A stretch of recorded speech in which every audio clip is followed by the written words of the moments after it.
People ask me this question all the time. What was it like? My dad went to work every day. He came home every day. He mowed our lawn.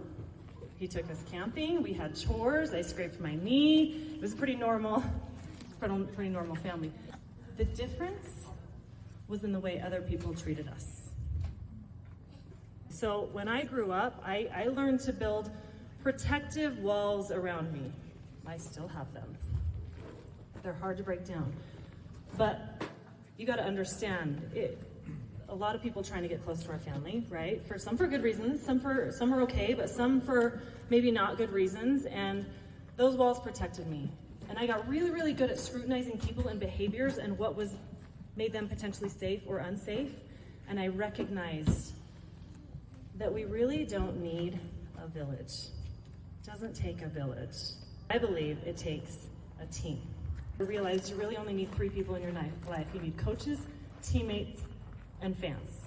That's your team. Okay, forget the village. It takes a team. Those are the only 3 people that you need. Those are your influencers. And I want you to think about the people in your life that might fall into those 3 categories. It is the relationships in our lives that have the biggest influence on our choices. Do you believe that? I'm going to tell you about one other influencer, one other potential influencer, and that is your critics. They're inescapable. You can't get away from critics. They will always be there.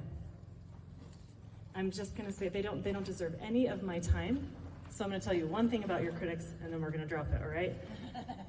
You will always have them, but it is completely up to you whether or not you listen to them. So we're going to focus on our coaches, teammates, and fans. And I want to make sure we're all on the same page here. So coaches, what makes a good coach? Who has a coach? And please apply this, like you might not be in sports, but apply this, internalize this into your life. A teacher, a mentor, maybe a boss, maybe a relative. What makes a good coach? Yeah. Someone that's willing to actually teach you. Someone that's willing to actually teach you, he said. Yeah. Okay, I love that. They've been there before you. Yes, in the back. Someone to give you a new perspective. They have a bigger or better perspective than you. Sure. They push you. Yes. They have someone that has experience. They have experience, right? They've been there. Inspiring. They are inspiring. Oh, you guys are good. Okay, in the back. They have certain expectations or rules. You bet. Standards. Yep, that's another good way of putting it. They have to do it out of love. Did you guys hear that? Absolutely.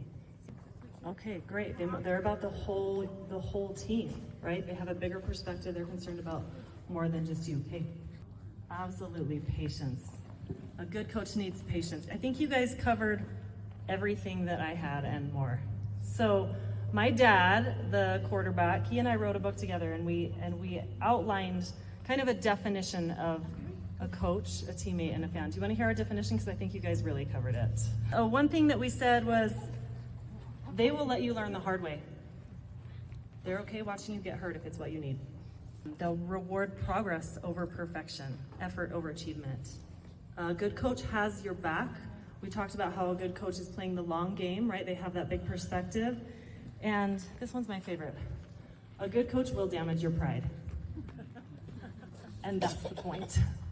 You could have the best coach in the world and not be getting anything out of them because the coach is only half the equation. You're the other half of the equation.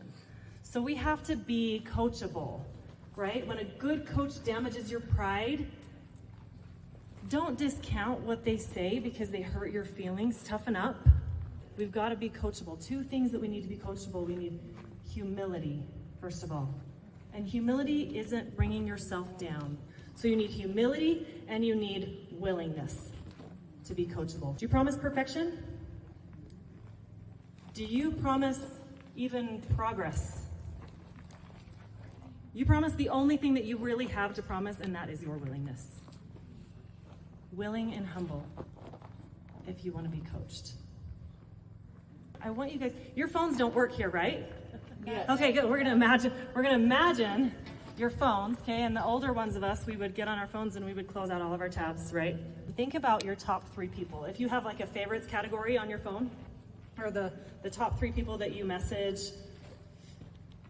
I want you to burn those names into your brain right now for a minute, okay? Because we're talking about influencers. Think about who of your top 3 people could be a coach. Who are you listening to that maybe you shouldn't be, or that you should be? And who are you not listening to that you could listen to more? Who are the coaches in your life? All right, let's talk about teammates now. What makes a good teammate? Teammates are actually my favorite to talk about because they potentially have the greatest influence. That's because of their proximity. They're in the trenches with you. But teammates are also the most difficult to identify because we want to believe that our friends are our best teammates and our buddies, and sometimes they're not. That doesn't mean they're not good friends. It just means they might not be good teammates, because teammates are less about the person and more about the alignment. What makes a good teammate?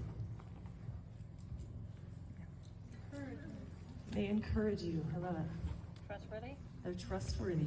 Perfect. Elder. They learn with you. They learn with you. They're right by your side. Absolutely. And they've got that same goal. Like they're wanting to learn the same thing. President. Often they complement one another. One helps the other to succeed. Leverage, right? Strengths and weaknesses. They complement one another and help each other succeed, is what he said. They've got your back just like your coach has your back, but they're closer again, so they might have it a little better. Yeah, in the back. On their perspective. Okay, we're going to talk about that more. Perspective. They have a pretty good perspective if they're right next to you. They might not, like your coach, see the whole picture, but they see a really good picture of you. They will allow discomfort just like a coach. They're okay watching you get roughed up a little bit when it's what you need. Toughen up. And then here's the perspective part. They see you completely. They might, in fact, have a better angle on you and a vision of you than you do if they're a really good teammate. How valuable is that? Last is fans. Now, you might think that fans aren't necessary for success. That's debatable. But whether or not they make a difference is irrefutable. Fans, I'm just going to go through my little list here. Fans know your worth. It's not based on titles. It's not based on money or likes or popularity. It's based on truth.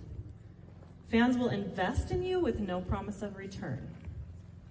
Fans are unconditional with their love. Okay, it's not their hype that binds us to them. It's their lack of conditions. Fans accept you. Okay, so we said teammates see you completely, fans accept you completely. Note the difference. Think about a grandma at her grandson's football game. You got the picture? That's a fan. Okay, they set the bar for fans. They have a funny memory. It is sharp with your wins and hazy with your losses. Right? My grandson scored the winning touchdown. Yeah, he fumbled 8 times. Yeah, he's a hero. Right, grandmas?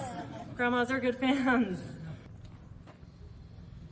The best way to get a fan is to be a fan.